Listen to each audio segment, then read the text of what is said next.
Ce soir, je vous ouvre les portes d'une toute nouvelle histoire maléfique.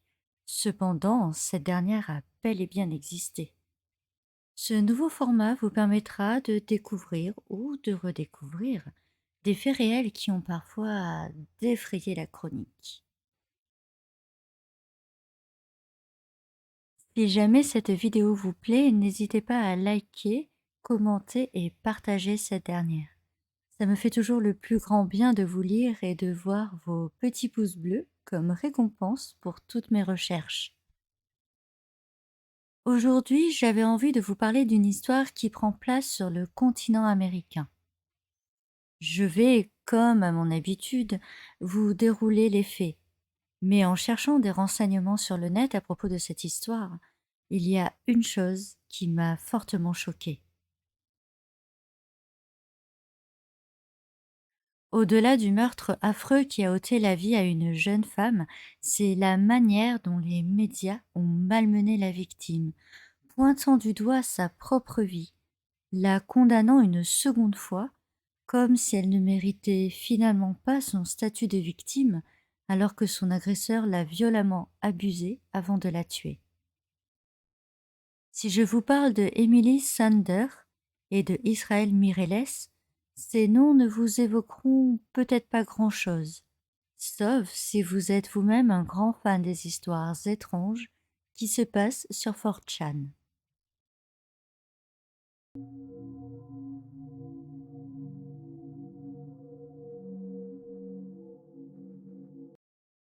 Tout d'abord, 4chan, c'est quoi? Tout le monde ne connaît pas ce site bizarre qui n'est autre qu'un site communautaire sous la forme d'un forum, donnant sur plusieurs sous-parties. Un peu comme un rabbit hole ou trou du lapin. Si jamais vous tombez sur un sujet simple, en cliquant sur les sous-sujets des sous-sujets, vous pourriez vite vous perdre dans des endroits malfamés.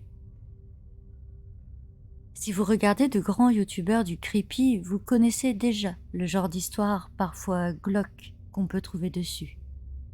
Mais au-delà des posts concernant des photos truquées ou des anecdotes véridiques, tous écrits de manière anonyme, on peut également découvrir des dessins et des ARG, formes d'enquête entre collaborateurs du site.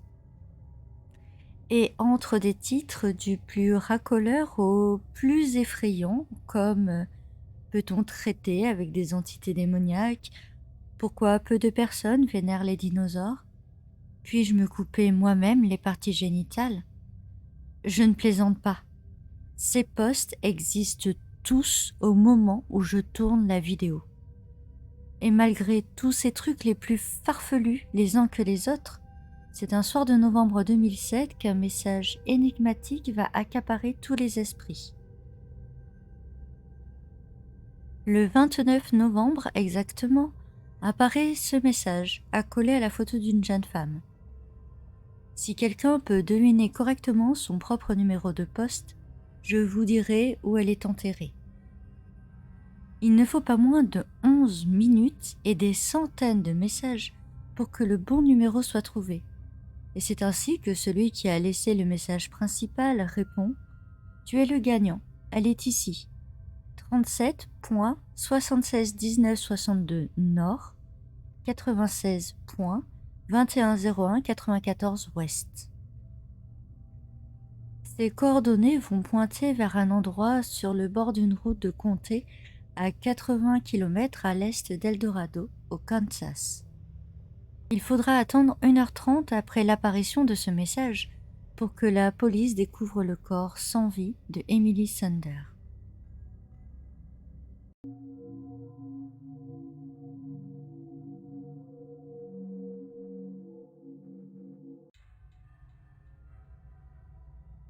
C'est dans la nuit du 23 au 24 novembre 2007 que va se dérouler une scène digne des plus grands films d'horreur.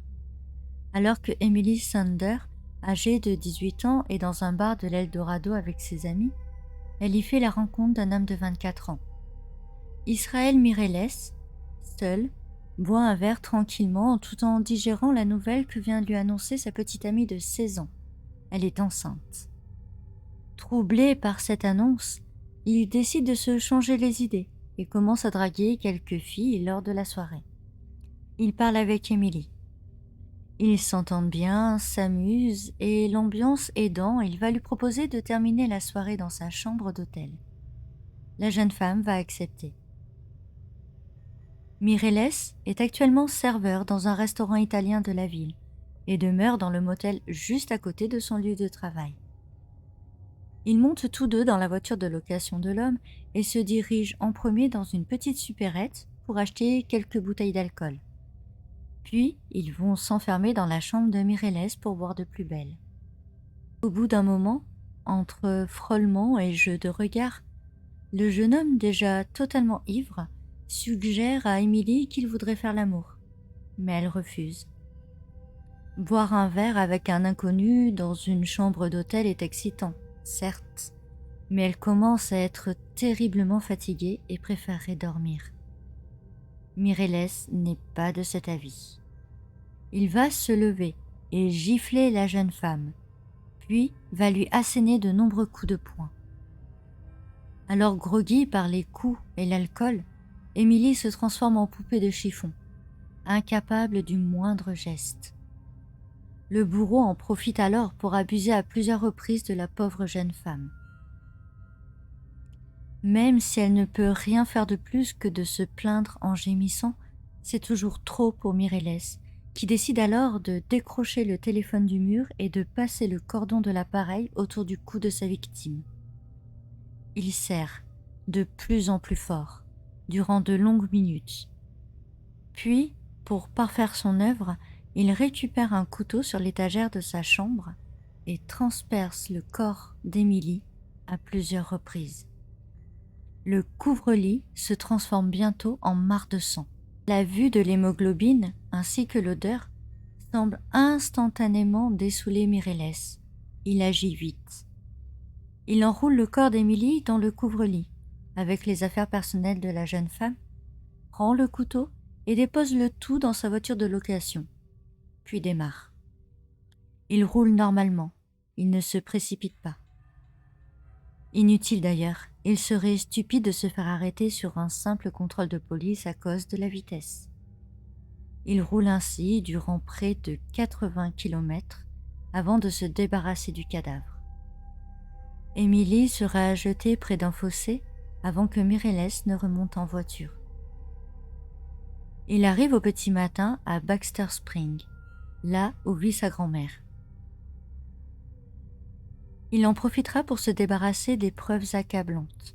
Les sous-vêtements et vêtements d'Emily remplis de sang et de sperme dans une simple poubelle d'une rue déserte. Un peu plus tard dans la journée, Mireles part récupérer sa petite amie âgée de 16 ans, Victoria. Il expliquera à l'adolescente qu'il a été pris dans une bagarre avec un homme et qu'il doit à tout prix quitter le pays car il va très bientôt être recherché par la police. Cette dernière, enceinte et amoureuse, est prête à le suivre. Ils partent tous deux, direction le Mexique, mais sur le chemin, Mireles décide d'abandonner sa voiture de location. Elle sera donc retrouvée quelques jours plus tard par les autorités de la ville de Vernon, au Texas. C'est à pied que le couple traverse la frontière mexicaine à Coahuila.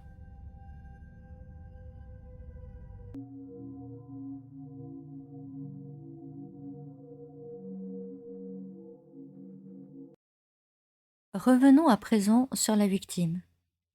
Emily Irene Sander est née le 26 février 1989 à Lake Hills, au Texas. Fille de Russ Sander et Clara Tammy Travnicek, elle est élevée dans un foyer stable avec ses 4 frères et sœurs. Alors qu'elle est âgée de 14 ans, ses parents divorcent. Elle n'en garde aucune amertume. Et lors de son déménagement à El Dorado, au Texas, elle continuera sa vie d'adolescente sans problème. À l'âge de 16 ans, bien que reconnue comme major de sa promo au Butler Community College, elle va passer un cap. Tatouage, piercing, vêtements sexy. Elle veut s'affirmer dans sa féminité, ce qui n'est pas toujours vu d'un très bon œil au sein de sa communauté. Comme la plupart des ados de l'époque, elle découvre le plaisir de surfer sur le net, et c'est là qu'une idée va germer. Elle veut gagner son argent pour être libre de dépenser sans compter. Avec l'aide d'un ami photographe, elle va commencer à prendre des photos suggestives où elle apparaît en sous-vêtements. Mais elle tient à garder ce secret et pour ne pas éveiller les soupçons auprès de sa famille et de ses camarades de classe, elle va s'inventer un alter virtuel du nom de Zoé Zane, une adolescente délurée et débridée qui vend ses photos contre de l'argent. Pour attirer un maximum de clients, elle va même monter son propre site web où elle se fera sponsoriser par de la publicité pour des sites adultes et accessoires en tout genre. Un peu l'ancêtre du OnlyFans, que certains d'entre vous doivent connaître, ne serait-ce que de nom. Les mois passent et son chiffre d'affaires stagne un peu. Elle est mineure et bien évidemment, ce qu'elle fait est donc illégal aux yeux de la loi. Mais qu'importe, pour elle, c'est une question de business. Elle va toujours plus loin. De photos en sous-vêtements, elle pose à présent nue, avec parfois des amis à elle pour attirer toujours plus de monde. Et c'est à 18 ans qu'elle poursuit ses études et se prend un appartement grâce à l'argent de son site. Lorsque l'affaire Emily Sander va éclater, malheureusement, c'est tout un pan de sa vie qui va être dévoilé au grand jour. Son identité en tant que Zoé Zane est partout dans les médias. Emily laissera peu à peu la place au sobriquet de l'étudiante porn star.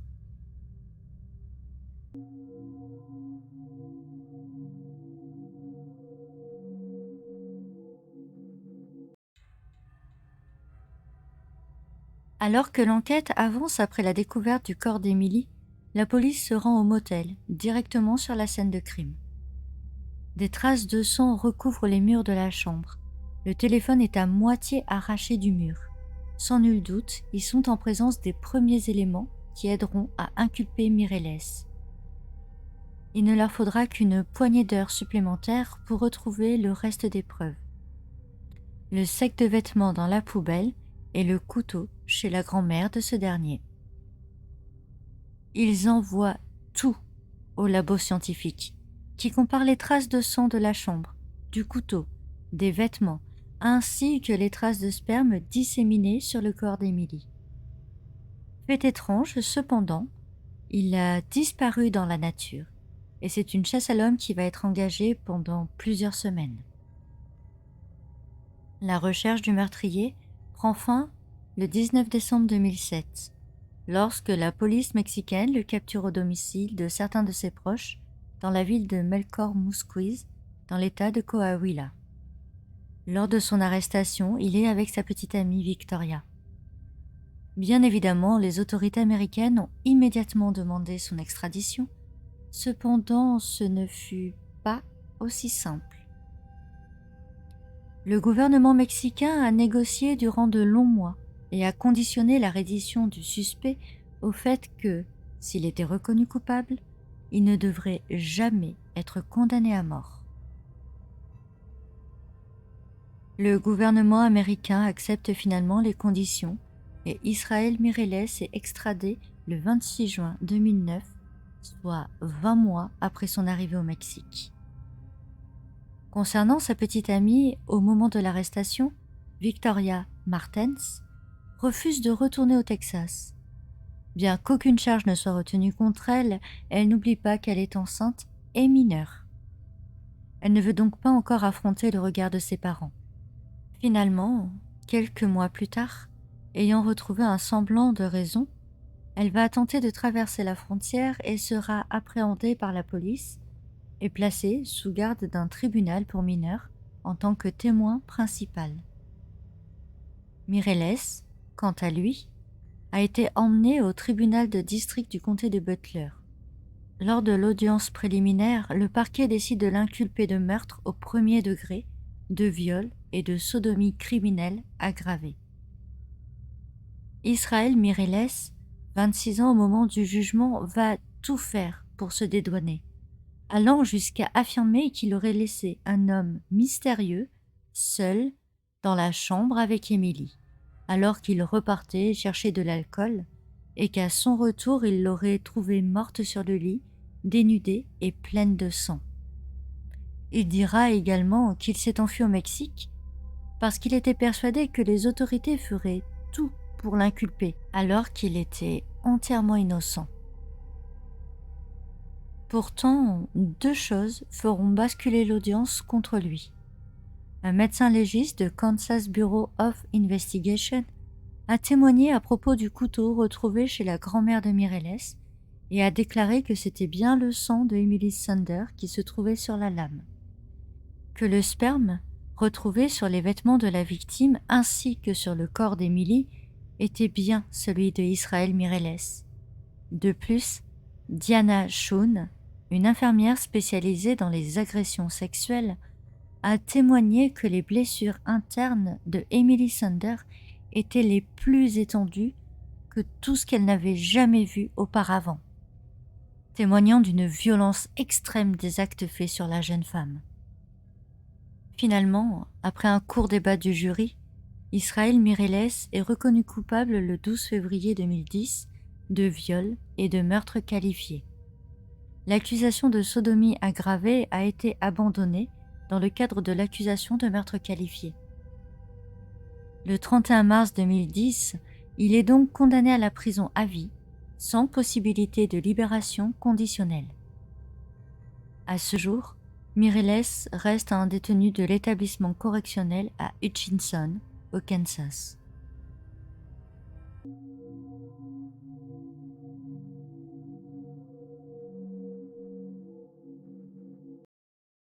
Dans cette histoire des plus horribles, il y a deux choses qui m'ont particulièrement choquée. La première étant que le meurtrier a eu l'idée de donner la position du corps d'Emily à travers un site tel que 4chan. Il n'avouera jamais pourquoi il a fait cela. Était-ce un genre de jeu pour lui? L'envie de faire ce qu'on appelle à notre époque le buzz? Ou voulait-il par ego voir s'il pouvait tromper toute une communauté? S'il n'avait pas laissé ce message, peut-être que le corps d'Emily n'aurait jamais été retrouvé. La seconde chose est qu'au-delà de son passé, cette jeune femme n'a rien fait de plus que ce que l'on voit fleurir de plus en plus sur le net en 2023, comme OnlyFans. Un site pornographique où elle vendait ses charmes à travers des fichiers dématérialisés pour s'offrir un appartement et continuer ses études. Alors bien évidemment, dans une Amérique puritaine, il est difficile pour eux de qualifier Emily de pauvre victime. Mais n'oublions pas qu'elle avait des parents, des frères et sœurs, des amis. Ce n'était pas uniquement une porn star qui l'aurait bien cherchée, comme on pouvait le lire dans certains torchons journalistiques de 2007. D'ailleurs, pour ceux qui l'ont connue, Emily Sander était une personne adorable, gentille, drôle et futée. C'est malheureusement Zoé Zane, son identité secrète, qui a finalement été mise au devant de la scène. Qu'en pensez-vous? Méritait-elle réellement ce matraquage médiatique sur son passé? Les États-Unis n'ont-ils pas, une fois de plus, montré leur hypocrisie, se faisant passer pour plus puritains qu'ils ne le sont, alors que le marché du porno fleurit depuis bien des années dans leur pays? Une chose est certaine, c'est que Emily Sander était ce soir-là au mauvais endroit et au mauvais moment. Je vous laisse à présent et je vous invite à liker, commenter ou partager cette histoire si elle vous a plu. Je vous dis à dimanche prochain. Prenez soin de vous, restez sur vos gardes et n'oubliez pas, la vie est parfois bien plus maléfique que les histoires.